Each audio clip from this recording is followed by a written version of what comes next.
Diga lá, meu povo! E aí? E aí? E aí, como vocês estão? Eu estou bem aqui, tá tudo certo. Positivo e operante, para o alto e avante, igual o Superman, o último filho de Krypton, o nosso querido e amado Kal-El, Clark Kent para os íntimos, ou Clark. Né? Lois chama ele de Smallville, olha só, para implicar com a interiorização, para implicar com o fato de ele ser uma pessoa que morava no interior. Né? Chamamos aqui de caipira. Então aí Lois para zoar chama o Kal-El de Smallville, olha só, né?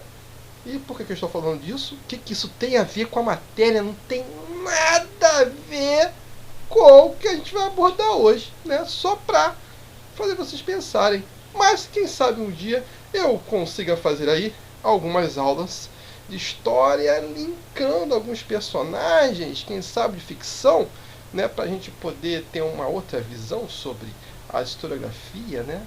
Quem sabe?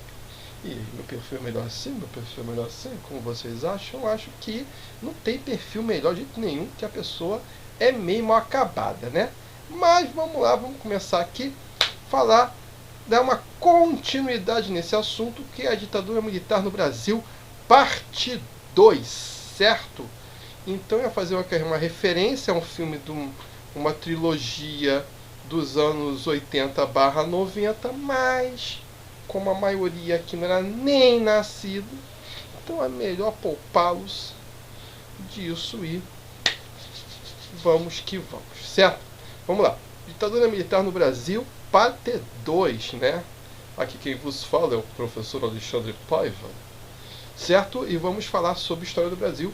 É um assunto que eu gosto, né? Da ditadura militar. Não gosto do período, que foi um período horroroso. Alguns chamam de revolução, né? Alguns chamam de um ato patriótico, né? Isso aí é complicado, e a maioria esmagadora trata como um período de golpe que posteriormente se torna uma ditadura, certo? A uma ditadura, o que é uma ditadura, o que seria uma ditadura, para a gente poder entender, né? Qual seria o conceito de ditadura? Então, né, vamos lá, o que seria uma ditadura, certo?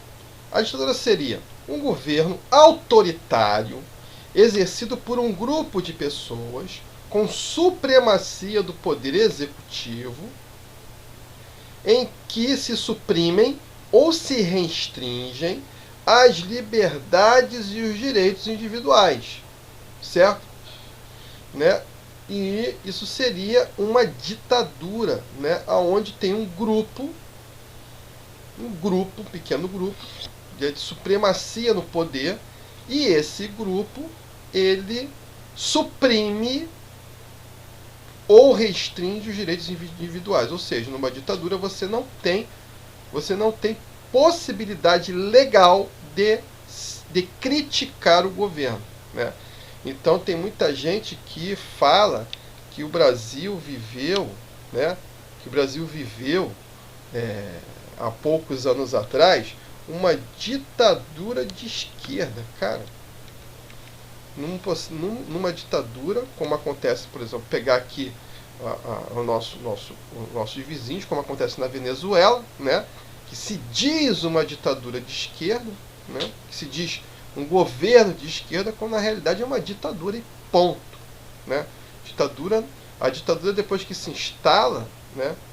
Ela tem um caráter absolutamente ruim para a população de uma forma em geral, e geralmente quem se dá bem é só esse grupo que está no poder, certo? Então uma ditadura é isso, é um sistema, né? Um modo de governo onde um pequeno grupo, um restrito grupo, tem total controle do executivo e restringe as liberdades individuais justamente para não serem questionados, tá? Então, isso é uma definição boa do que é uma ditadura. No Brasil aconteceu essa ditadura militar, né, que durou lá de 64, né, até o iniciozinho dos anos 80. Vamos aqui para a parte 2. Parte 2, a missão. Vamos lá. Então vamos lá. Os principais acontecimentos, né, nessa nossa segunda parte. Os principais acontecimentos da ditadura militar do Brasil. Então aqui a gente tem umas chargezinhas, né? Muito bem, você agora tem liberdade de falar contra o regime, né? Então o cara precisa ser fuzilado ali, né? Então nós temos o governo introduz pena de morte na Lei de Segurança Nacional, naquele período, né? Pena de morte para quem cometesse crimes antipatrióticos. E ser antipatriótico era criticar o governo, né? Você consegue se imaginar num país onde você não possa criticar nenhum tipo de governo? Então, nesse momento da história no Brasil acontecia isso. O ato institucional foi decretado, né? E daí a gente tem 1964, o Brasil aqui pensando. 1964, golpe, ditadura, doicode, tortura. E aqui a gente vê um militar, né? Simbolizando o governo militar, a ditadura militar, apagando os pensamentos do Brasil, né? É uma grande crítica, né? É apagar os pensamentos, não tinha jeito nem de pensar, né? em como as coisas se desenrolavam, certo? Então vamos lá, repressão. A ditadura militar ficou marcada por ser um período de exceção, no qual todo tipo de arbitrariedade foi cometido pelo governo em nome da segurança nacional. A arbitrariedade é quando você toma qualquer decisão sem perguntar para ninguém, né? É um árbitro no jogo de futebol, ele toma qualquer decisão, não pode ser questionado, porque a palavra dele dentro do campo é lei, né? Agora tem um pouco, né? Agora no Brasil existem outras situações onde se pode duvidar, pelo menos umas poucas vezes, mas de uma forma geral, um árbitro, né? Uma atitude arbitrária é aquela que você toma sem consultar ninguém, certo? A ditadura ficou marcada pelas prisões arbitrárias, cassações, expurgos, tortura, execuções, desaparecimento de cadáveres e até mesmo por atentados com bombas. Então tudo isso aconteceu durante o período da ditadura militar, né? Prisões arbitrárias, prendia quem quisesse. Cassações de mandato, né? De mandato tanto de políticos como, por exemplo, de diretor de faculdade, de universidade, também. Expurgos, né? Acabar, exterminar totalmente. Tortura, execuções, desaparecimento de cadáveres, né? Você comete um crime, né? O crime é cometido, beleza, a pessoa é acusada de assassinato, tá legal. Qual é a maior prova de assassinato? É um cadáver. Só que desapareciam com o cadáver. Se você desaparece com o cadáver, você não tem crime de assassinato, porque não está ali, né? O objeto a qual foi imputado o crime não existe mais, né? Que é o cadáver, então não tem crime. Atentados com bomba aconteceu no Rio de Janeiro, no Rio Centro, né? Alguns oficiais de baixa patente fizeram um carro-bomba para explodir no Rio Centro, é o grande centro de convenções do estado do Rio de Janeiro, ali na Zona Oeste, certo? Então, na Zona Oeste da cidade do Rio de Janeiro, né? A capital do estado. Então, enfim, esse tipo de situação acontecia recorrentemente, né? Isso empretado, né, pela ditadura militar e em alguns casos também houveram alguns movimentos paramilitares contra a ditadura militar, né? A chamada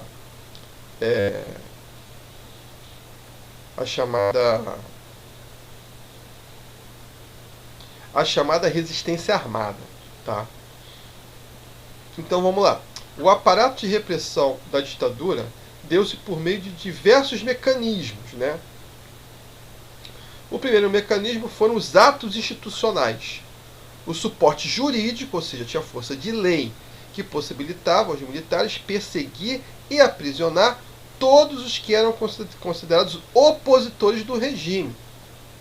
Então, era uma lei que dava plenos poderes dos militares julgarem, né, prenderem quem eles julgavam ser inimigos do regime militar. Agora, a questão é, quem estaria tão acima do bem e do mal a ponto de julgar alguém sem provas, de uma forma tão precisa? Não, realmente é um criminoso, vamos prender ele.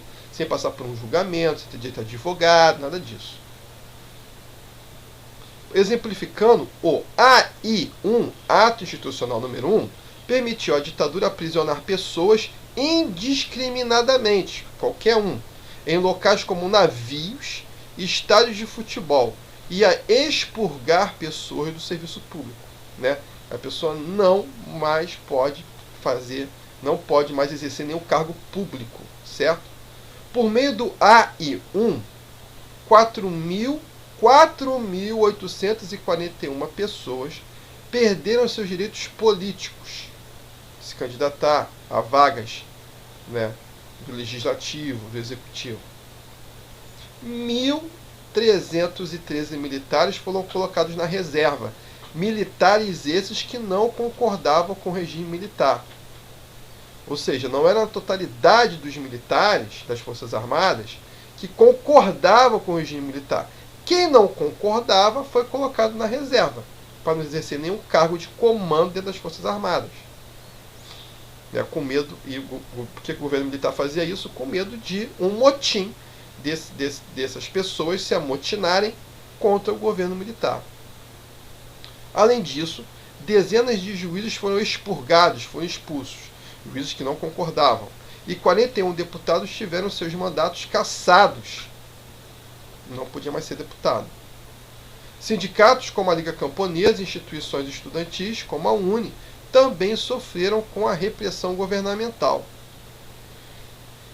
Então, assim, não era um período de democracia, era um período onde o executivo fazia o que queria sem direito à defesa para quem era acusado ou preso de qualquer tipo de crime, né?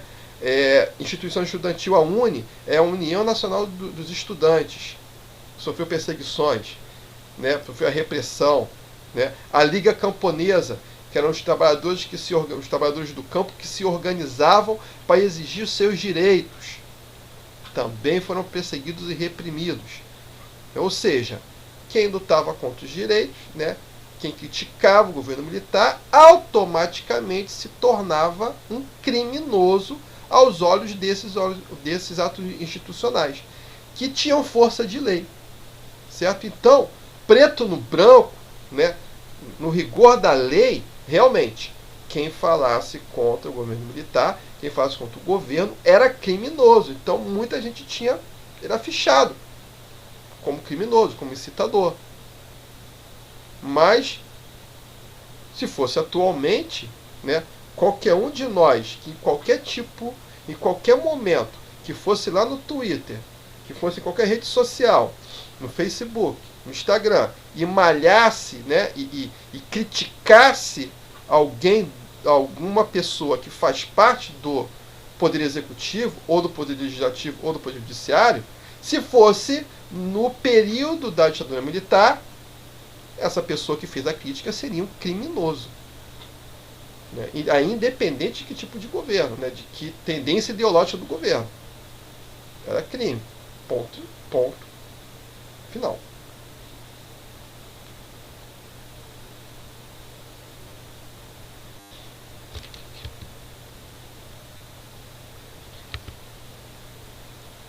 Com o tempo, o direito da população de escolher o seu presidente foi retirado por meio do AI-2, do Ato Institucional número 2, decretado no final de 1965.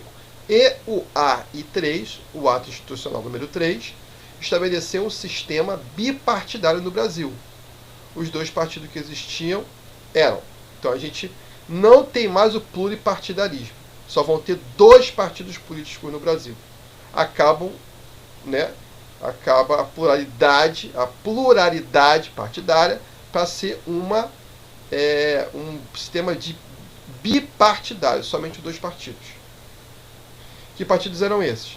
A Aliança Renovadora Nacional, a Arena, que era o partido do regime, o partido dos militares, né, e de quem atendia os interesses dos militares, Não era composto só de militares, era composto de militares e de quem apoiava os militares. O Movimento Democrático Brasileiro, o MDB, oposição consentida, ou seja, não toda e qualquer oposição. Então, o governo militar, para dizer que era, para poder falar da boca para fora, que era uma democracia, o governo militar permitiu que houvesse uma oposição, concedeu o direito de ter uma oposição, mas que na prática não era uma oposição muito forte, porque podia até se opor, mas não sobre tudo. Quem se opusesse sobre tudo era colocado na clandestinidade, era preso, como a gente viu no slide anterior, certo? No período de 1964 a 1968, é entendido por muitos como o período da ditadura branda, certo? Esses 4 anos. Mas, na verdade, esse período foi utilizado pela ditadura para criar o aparato da repressão, né? Para aparelhar, tipo, juntar munição, entendeu? Fizeram lá um aparato, né? Começaram a aparelhar, né? Começaram a criar um aparato para repressão. O que parecia ser um período brando, né? Um período de ditadura mais brando, onde não havia um excesso de autoritarismo, na verdade era um momento que os militares estavam se preparando para ter um período de maior repressão, né? Estavam criando um aparato da repressão. O aparato jurídico da repressão dos militares teve seu auge durante o AI-5, decretado durante o governo do general e presidente Costa e Silva. Esse decreto ampliou os poderes dos militares e determinava o seguinte: então o AI-5 foi o auge do autoritarismo legalizado no Brasil, certo? O presidente teria direito a fechar o Congresso Nacional. Direito. A hora que ele quisesse, que o presidente achasse que o Congresso Nacional estava tomando atitudes antipatriotas, antibrasileiras, o presidente podia fechar o Congresso na hora em que ele quisesse, certo? Ao bel prazer do presidente, sem nenhuma consulta ao povo, sem nenhuma chance do Congresso se defender, simplesmente ele poderia fechar. O presidente poderia intervir nos estados e municípios se achasse necessário. Então, por exemplo, tem uma cidade, vamos pegar uma cidade do Rio de Janeiro, de uma região conhecida como Baixada Fluminense. Vamos pegar Nova Iguaçu. Nova Iguaçu sofreu, no período da ditadura militar, várias intervenções. Né? O que é isso? Se tivesse o prefeito no município de Nova Iguaçu que não atendesse às demandas, os desejos do governo federal, o governo federal, o presidente, poderia afastar esse prefeito e escolher um outro prefeito sem voto. Ele poderia afastar, intervir nos estados e municípios. Aí ele vai nomear interventores. Isso não é novidade. Getúlio Vargas fez isso também, né, para que esse interventor governasse nessa cidade, vamos pegar Nova Iguaçu, governasse Nova Iguaçu dentro dos parâmetros que o presidente militar considerasse correto. Certo? Então, é uma intervenção nos estados e municípios. O presidente poderia caçar políticos e demitir funcionários públicos. E o presidente, né, então, e suspendia-se o direito a habeas corpus para crimes contra a segurança nacional entre aspas, etc, etc, etc e etc. Então, isso é só para dar um resumo, né? O que é o habeas corpus? O que seria o habeas corpus? Então, o que seria um habeas corpus? Seria uma ação judicial com o objetivo de proteger o direito de liberdade de locomoção lesado, direito de liberdade de locomoção lesado ou ameaçado por ato abusivo de autoridade. Então, o que é o habeas corpus? O habeas corpus um, ele é um dispositivo legal da lei que, caso o acusado se sentisse lesado, se sentisse ameaçado pela autoridade, ele teria o direito de responder ao processo de liberdade. O habeas corpus foi totalmente abolido durante a ditadura militar. Contra quem? Contra quem ameaçasse a segurança nacional. Quem poderia ameaçar a segurança nacional? Qualquer um que fosse crítico do governo militar. Então, gente, é algo assim é algo que vai controlar totalmente a sociedade, né? Não se podia sequer falar, né? Os mais antigos, né, o pessoal que já está aí com 70 e tantos, 80, né, que viveu esse período, fala que quando jovens, falar sobre política é até proibido pelos pais, né? Não fala de política não, fala de política não. Porque as pessoas tinham medo de falar de política e de repente o DOI-CODE, que a gente vai ver mais adiante, o DOI-CODE, que é um aparato de policiamento do governo, podia arrombar a porta e levar quem estivesse falando de política, né?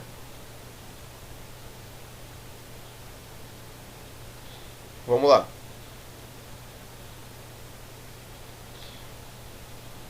DOI-CODE é uma sigla utilizada para se referir ao destacamento de operação interna. DOI, destacamento de operação interna. DOI. E aos Centros de Operação e Defesa Interna, COD, órgãos criados no contexto da ditadura militar que vigorou no Brasil entre os anos de 64 e 85. Os DOI, os destacamentos, eram subordinados aos CODs, o Centro de Operações. Motivo que leva alguns historiadores a utilizar a expressão DOI-CODE, né, porque agiam em conjunto. Esses órgãos foram criados a partir da institucionalização da Operação Bandeirante, a OBAN, que tinha o objetivo de garantir a segurança nacional a partir do controle das informações e da repressão aos opositores da ditadura militar. Então, essa Operação Bandeirantes ela tinha um objetivo claro, né? Controlar todas as informações que passavam no Brasil e reprimir quem se opusesse ao governo. Podia criticar o governo, né? Podia criticar o governo, certo? Asfaltaram a minha rua. 2 dias depois tá cheio de buraco. Com o que eu vou reclamar? Com ninguém, porque se você reclamar você é preso. Tá falando mal do governo? Vai preso, traidor da pátria, toma na cara. Isso pra ser brando. A OBAN resultou na integração, né? Trabalhar integrados, né? Um trocando informação com o outro, né? Em conjunto, quando a integração de órgãos das Forças Armadas, Marinha, Exército e Aeronáutica, e das polícias federais e estaduais e a Polícia Militar, né? Polícia Estadual está falando, né, se referindo à Polícia Civil, e a Polícia Militar, a PM de cada estado, além de contar com a atuação do Departamento de Ordem Política e Social, o DOPS. Financiada por empresários nacionais e internacionais, a OBAN funcionou de forma extraoficial e por isso teve amplo espaço para burlar a legislação vigente e praticar torturas e prisões indevidas sem sofrer as punições legais. Então a OBAN, né, a Operação Bandeirantes, era financiada por empresários brasileiros e estrangeiros e atuava à margem da lei, mas mas tinha o apoio, né, do DOI-CODE, né, ou seja, atuava fora da lei, mas era autorizada de forma, tinha uma autorização ilegal, né, de atuar. E aí a gente vai, então as pessoas eram torturadas, não podia ter e não podiam ser processar, por exemplo, o Estado, porque iam recorrer a quem? Será crime reclamar? Será crime criticar? E vamos entrar nos anos de chumbo. Esse conjunto de ações surgiram durante os anos de 1960, o ano de 1969, marcado pelo fim do governo de Costa e Silva e pela entrada do general Médici na presidência. Não é por acaso que seu governo, né, do Médici, foi apelidado de Anos de Chumbo. Afinal, a máquina de repressão estava em pleno vapor, perseguindo estudantes universitários, censurando a mídia, operando o fechamento de instituições da oposição e reprimindo manifestações trabalhistas. Então, olha só, perseguir os estudantes universitários. Dentro da universidade, a universidade sempre foi, sempre será um local de pensamento livre, né? E que as pessoas aprendem até a criticar, não por criticar, mas aprendem, a educação faz isso, aprende a criticar com propriedade, né? Uma coisa é você falar, fazer uma crítica, né? O governo presta, outra coisa é você falar, o governo presta, mas eu tenho aqui os índices de desemprego, tenho aqui os índices de falta de médico não sei aonde, tenho aqui todos os números para comprovar que o governo presta. Então, a universidade faz isso, é uma crítica, mas com um embasamento científico, olha só. Então, perseguir os universitários.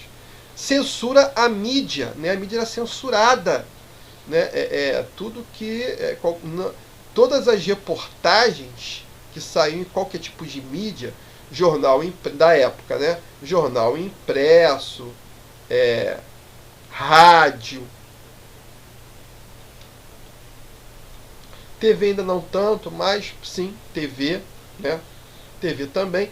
Todas as notícias, antes de irem ao ar, tinham que passar por um departamento de censura, que olhava, onde tinha um militar, que olhava a notícia, para ver se aquela notícia poderia ser falada no ar. E no ar, ou ser escrita no jornal. Certo? Instituições de oposição eram fechadas e manifestações trabalhistas. Você não podia, né, o povo brasileiro não poderia reivindicar melhores salários, melhores condições de trabalho, que também era crime, era reprimido. E como é que acontecia essa repressão, gente? Geralmente, ou era o exército, né, que reprimia a manifestação, que ia de encontro à manifestação e batia, né, massacrava os manifestantes, os líderes eram presos, ou era a própria polícia militar que fazia isso. Para garantir a atuação,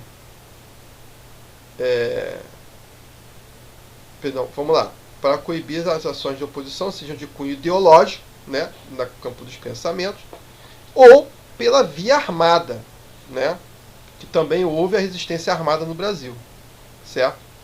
Não foi só pacífico, também houve alguns grupos que consideraram que para que houvesse de novo uma democracia, que deveria haver uma luta armada, certo?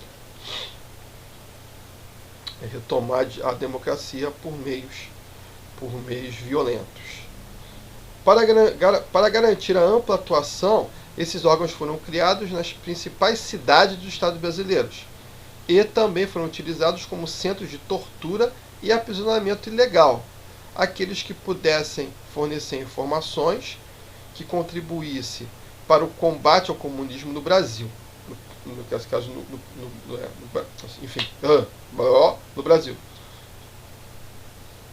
A base ideológica de tal atuação encontrava-se na doutrina da segurança nacional, interpretada na Escola Superior de Guerra, na ESG,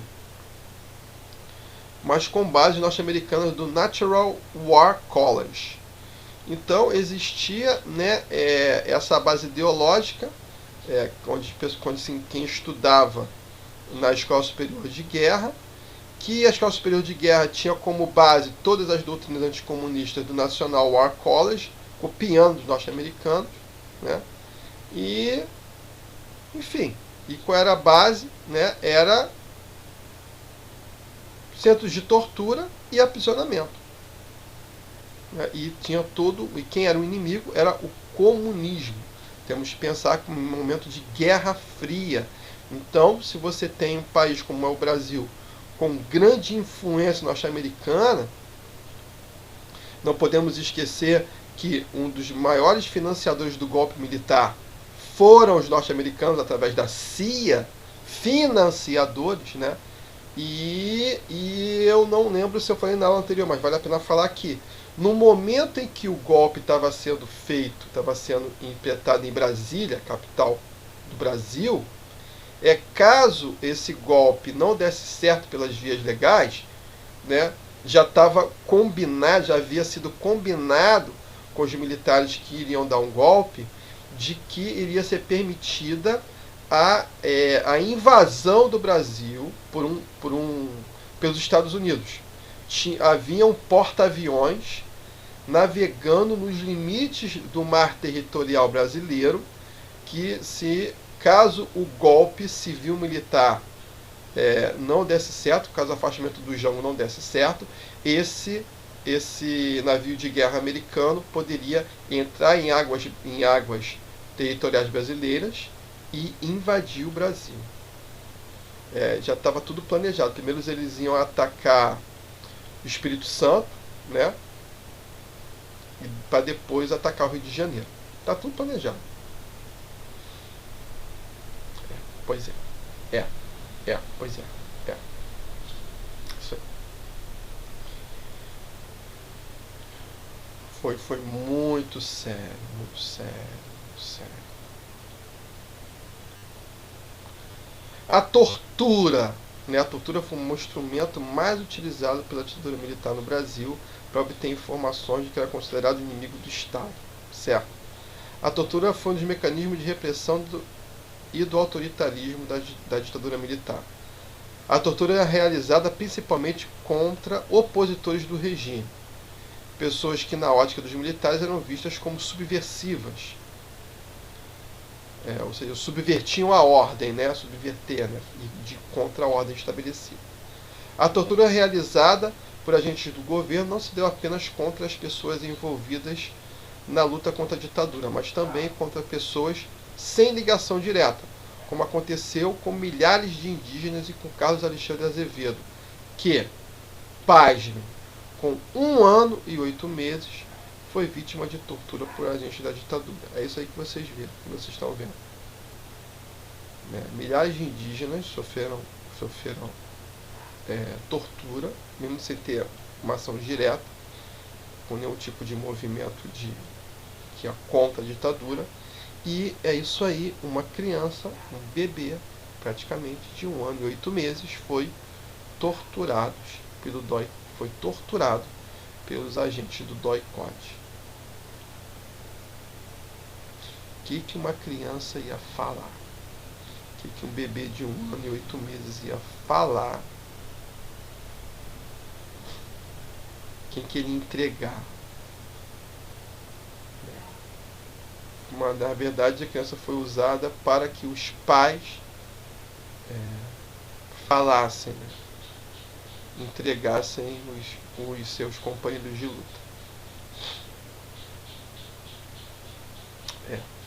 No Brasil, então, a respeito da ditadura, as historiadoras Lilia Stewart e Heloísa Starling afirmam: no Brasil, a prática da tortura política não foi fruto de ações incidentais de personagens desequilibradas, ou seja, não era coisa de gente louca, de gente doente.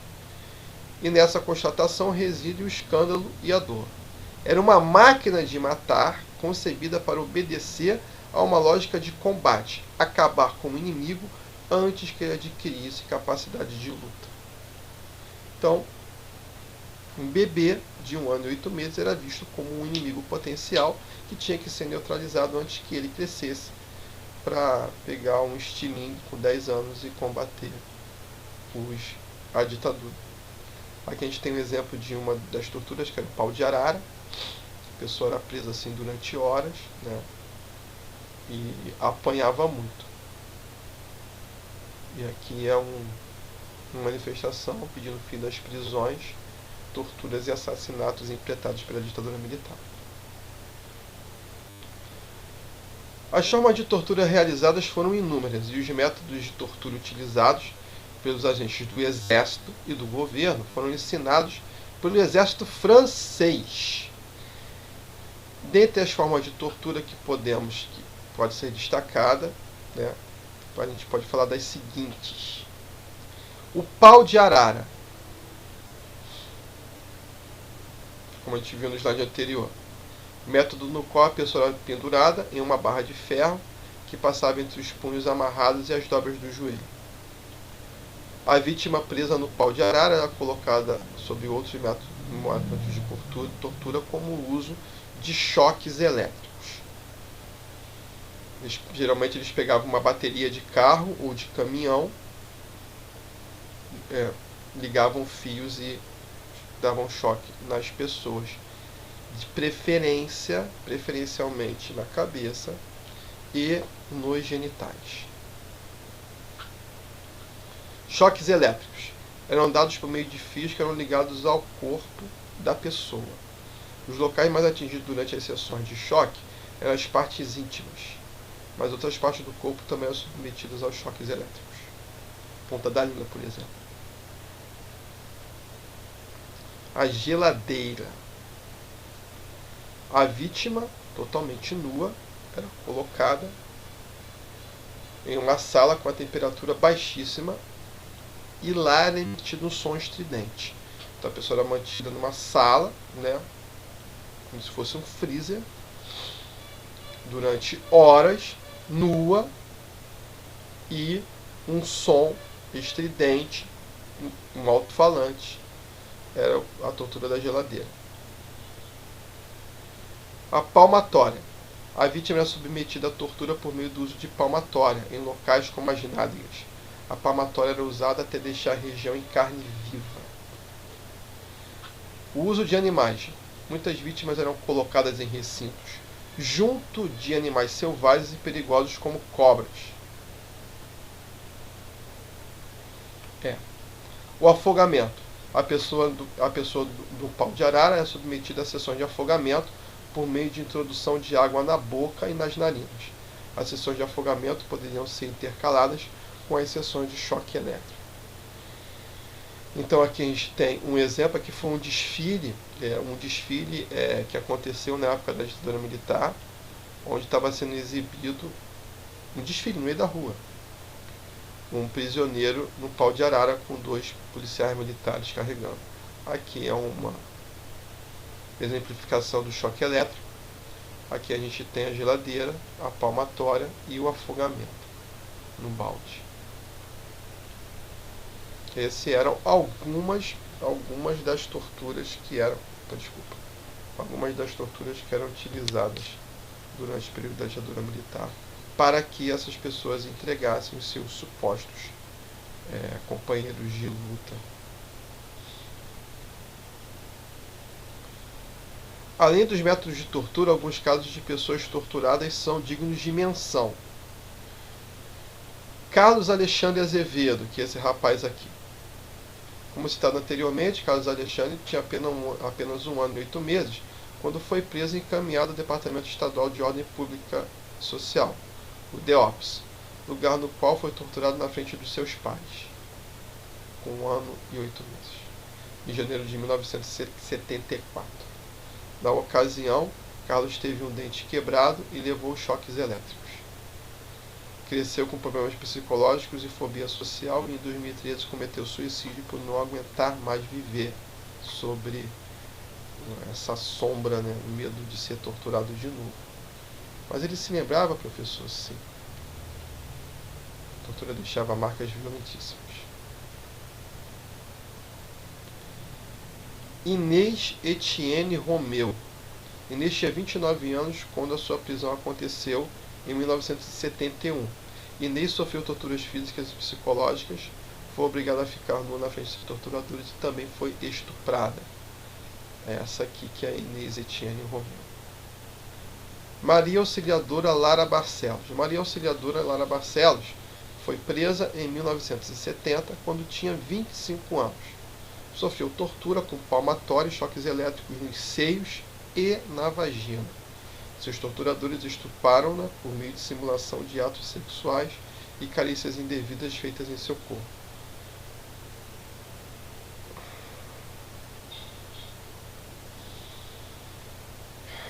Exilada em 1971, Maria Auxiliadora cometeu suicídio na Alemanha Ocidental.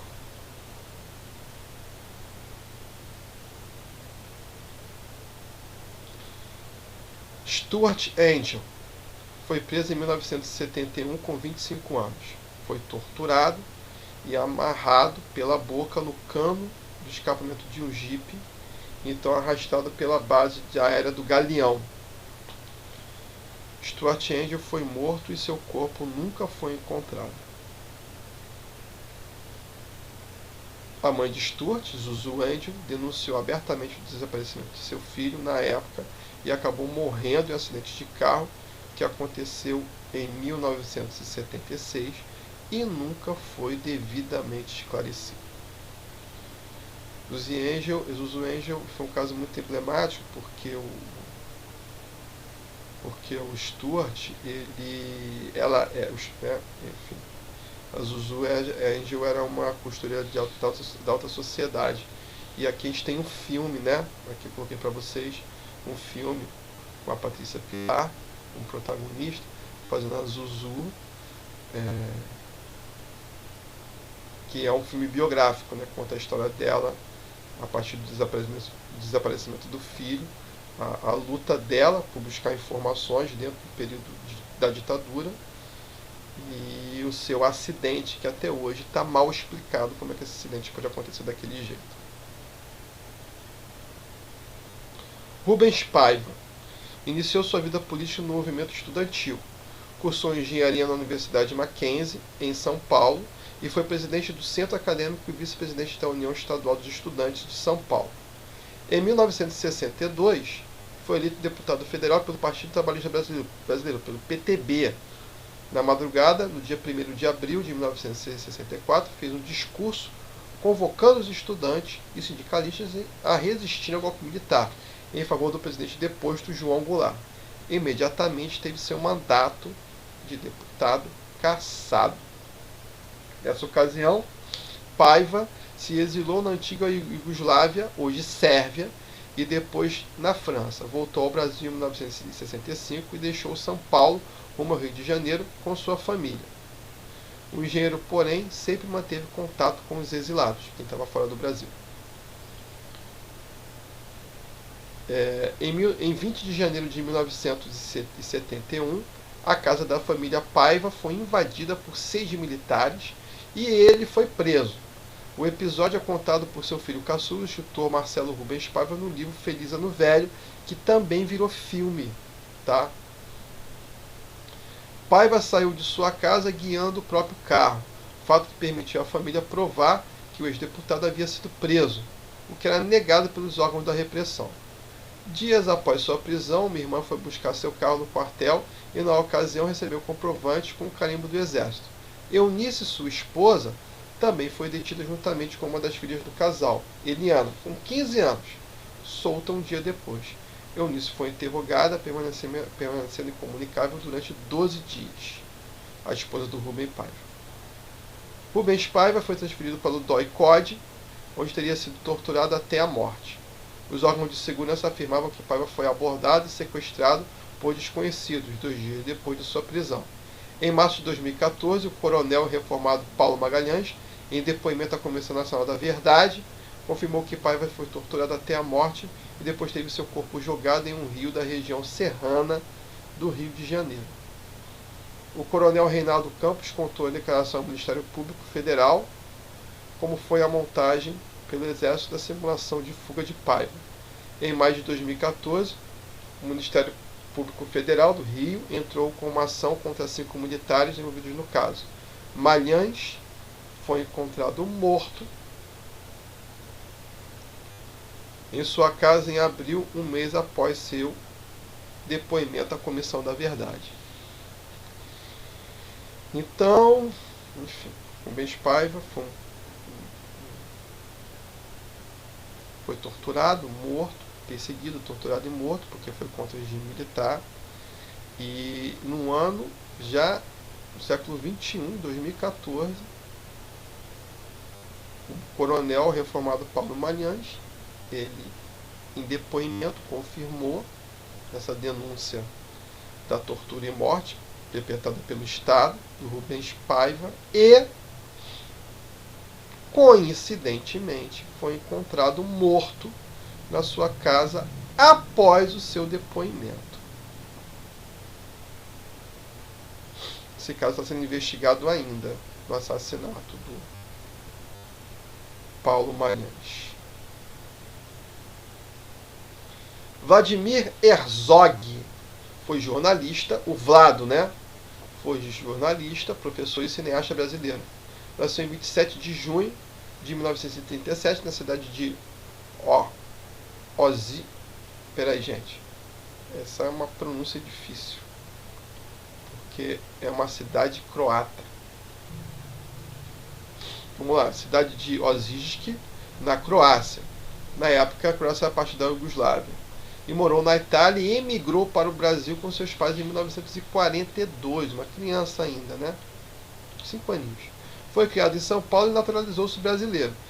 Estudou filosofia na Universidade de São Paulo, na USP, e iniciou a carreira de jornalista em 1959, no jornal Estado de São Paulo. Nessa época achou seu nome de batismo Vlado, e achou que não soava bem. No Brasil decidiu passar a assinar como Vladimir. No início da década de 1960, casou-se com Clarice Herzog. Vladimir começou a trabalhar com televisão em 1963. 2 anos depois, foi contratado pelo Serviço Brasileiro da BBC, e mudou-se para Londres. A BBC é a televisão estatal inglesa. Lá nasceram seus 2 filhos, Ivo e André. Em 68, retornou ao Brasil. Trabalhou na revista Visão por 5 anos e foi professor de telejornalismo na Fundação Armando Álvares Penteado, a FAAP, e na Escola de Comunicações e Artes da USP. Em 75, Herzog foi escolhido pelo secretário de Cultura de São Paulo, José Mindim, para dirigir o jornalismo da TV Cultura. Em 24 de outubro do mesmo ano, foi chamado para prestar esclarecimentos na sede do DOI-CODE, em São Paulo, sobre suas ligações com o Partido Comunista Brasileiro, o PCB. Sofreu torturas e no dia seguinte foi morto.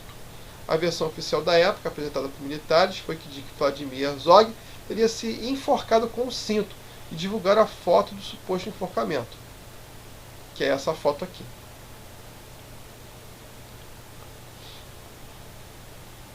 Testemunhos de jornalistas presos no local apontaram que ele foi assassinado sob tortura.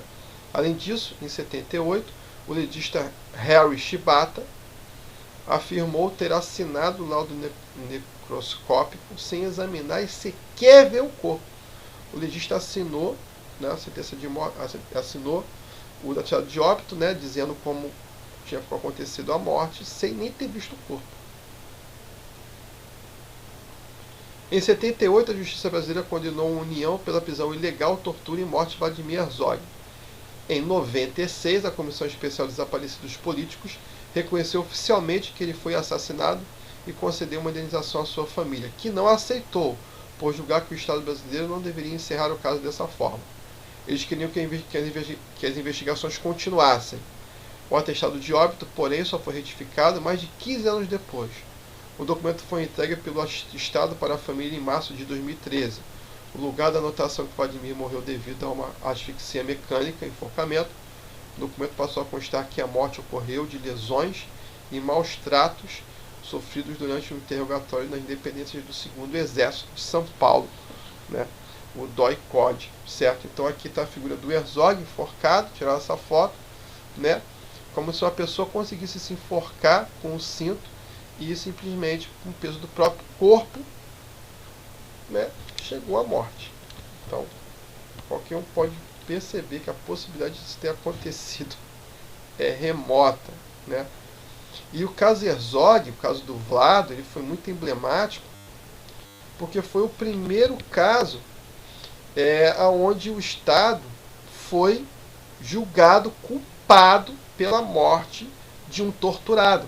Então foi muito emblemático. A partir do Herzog, né, o movimento contra a ditadura militar, no final dos anos 70, começa a ganhar força. Tá certo? Vamos lá. A economia durante a ditadura militar.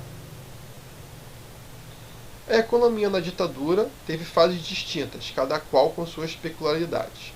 No final do período de 21 anos, a ditadura deixou um saldo de endividamento, inflação elevada e uma grande desigualdade social. As distintas fases da política econômica, segundo o historiador Marcos Napolitano, durante a ditadura foram: uma fase voltada para a contenção de gastos, da qual se destaca o enfraquecimento do consumo e o arrocho do salário dos trabalhadores. Esse período ocorreu entre 64 e 67.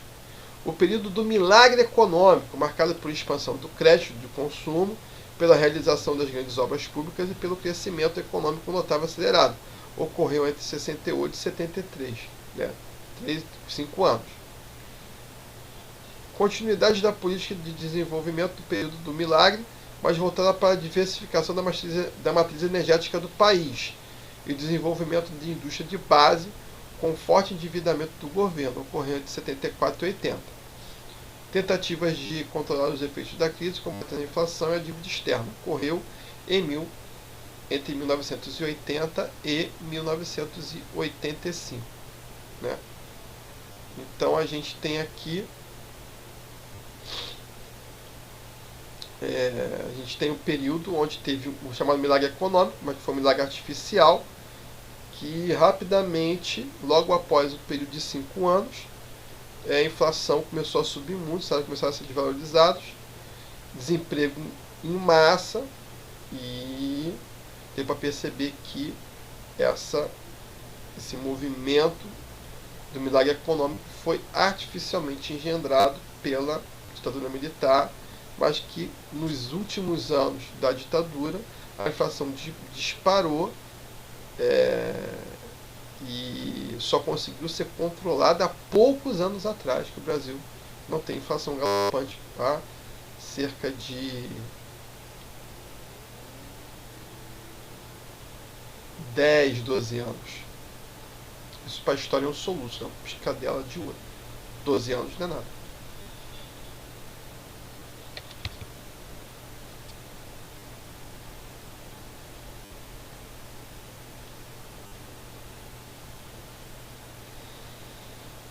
Então, pessoal, vamos aqui finalizando essa parte, nessa segunda parte sobre